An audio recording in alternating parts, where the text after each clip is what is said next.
सलाम, नमस्ते, सत श्री अकाल। मैं हूं रजा और आप देख रहे हैं रजा ग्राफिक। कम वक्त में सुन लीजिए आज बेहद बड़ी खबर। सऊदी अरब में हड़कंप मच गया है। आपको पिछली रिपोर्ट के जरिए पता चल चुका है कि किस तरह से यमन की जीत होती जा रही है।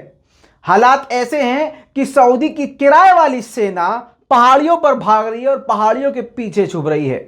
जिन इलाकों में सऊदी अरब की सेना का कब्जा था उन इलाकों को छोड़ छोड़ के सऊदी अरब की सेना भाग रही है।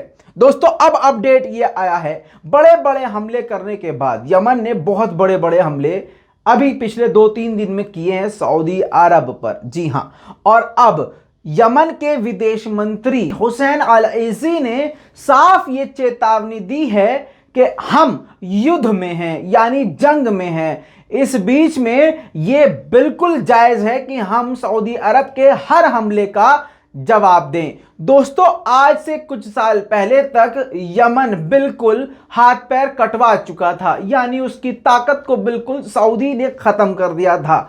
बड़ी बात यह है कि सऊदी अरब 2015 से अमेरिका इजराइल के साथ मिलकर यमन पे निहत्थे लोगों पर हमला करता रहा है, लेकिन अब वही मजलूम यमन थक हार कर मजबूत होता गया है।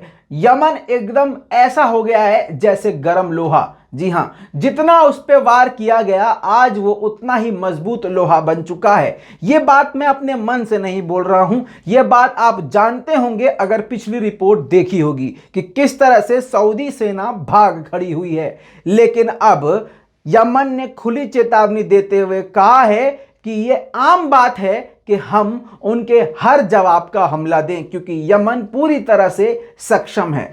दोस्तों, अब सवाल पैदा होता है कि सऊदी अरब में इस वक्त हड़कंप क्यों मचा हुआ है। पहले जान लीजिए, सऊदी अरब के आम नागरिकों में हड़कंप मचा हुआ है। आपको यह जान के बहुत हैरानी होगी कि सऊदी अरब के जो बाशिंदे हैं वो भी अब इधर उधर देश छोड़ के भागने की ताक में लगे हुए हैं। जो विदेशी लोग हैं उनको तो मौत का खतरा सता ही रहा है और वो लोग अपने देश वापस लौटने के लिए मजबूर हैं।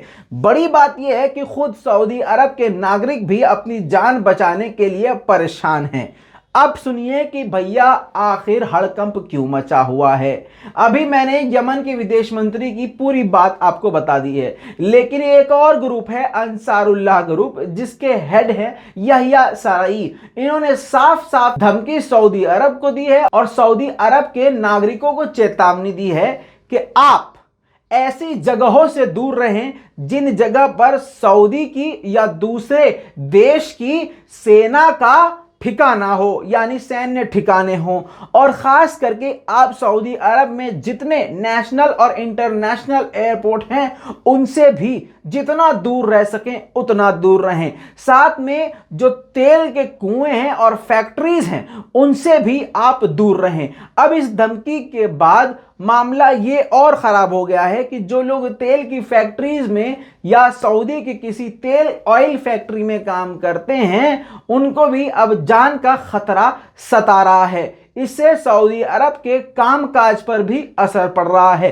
साथ में सऊदी अरब में जो बाहर के लोग आगे रह रहे हैं वो भी उल्टा सीधा अपने वतन भागने के लिए परेशान हैं। सऊदी अरब की नींद हराम हो चुकी है और रिपोर्ट के अनुसार जो किराए के उसके सैनिक हैं वो भी सबसे पहले मैदान छोड़कर भागने में एक्सपर्ट हैं। दोस्तों, यमन ने बड़े प्यार से चेतावनी दी है। हालांकि कभी भी सऊदी अरब और इजराइल जब हमला करते हैं तो चेतावनी नहीं देते हैं। यमन की ये अच्छाई है कि आम नागरिकों के लिए चेतावनी जारी करके उनको अपनी जान बचाने के लिए कह दिया है। दूसरी तरफ आपको यह भी बताना बेहद जरूरी है कि आपको अगर यह लग रहा है कि यमन जुल्म कर रहा है तो आप अपनी सोच को ठीक कर लें, क्योंकि पिछले 2015 से अब तक लगातार सऊदी अरब उस पर हमले कर रहा था और अब यमन हर जवाबी कार्यवाही कर रहा है। और यमन ने इसलिए हमला किया है, उसकी वजह ही बताई है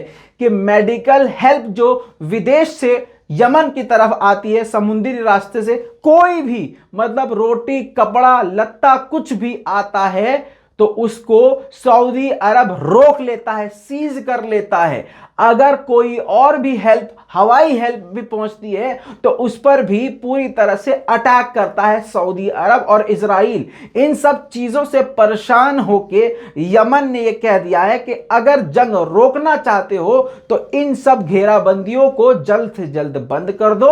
हमें कोई शौक नहीं है कि किसी हम सऊदी अरब के बादशाह या किसी प्रिंस को निशाना बनाए या किसी बड़ी जगह को निशाना बनाए। हमारा ये शौक नहीं है, बस हम ये इसलिए कर रहे हैं क्योंकि हमारे मानव अधिकारों को दबाया जा रहा है। अगर सऊदी अरब चाहता है कि हम हमले रोक दें और टेबल पर बैठ के बात करें तो अभी के अभी हमले रोक दे, वरना हम ऐसी जवाबी कार्रवाइयां करेंगे जिससे सऊदी अरब तबाह और बर्बाद हो जाएगा। इन सभी धमकियों के बाद जाहिर सी बात है अरब देश का घबराना बेहद जरूरी है, क्योंकि अंसारुल्लाह हो या यमन के ऑफिशियल सैनिक हो, उन्होंने जितने भी मिसाइल रॉकेट दागी हैं सही निशाने पर दागी हैं। दोस्तों, यहां पर सऊदी अरब पर हवाई हमला होना इस बात की दलील है कि सऊदी अरब की जो डिफेंस है, एयर डिफेंस सिस्टम है, वो भी पूरी तरह से बेकार है। इस पूरी रिपोर्ट के बारे में आपका क्या कहना है नीचे कमेंट में जरूर लिखिएगा। जय हिंद।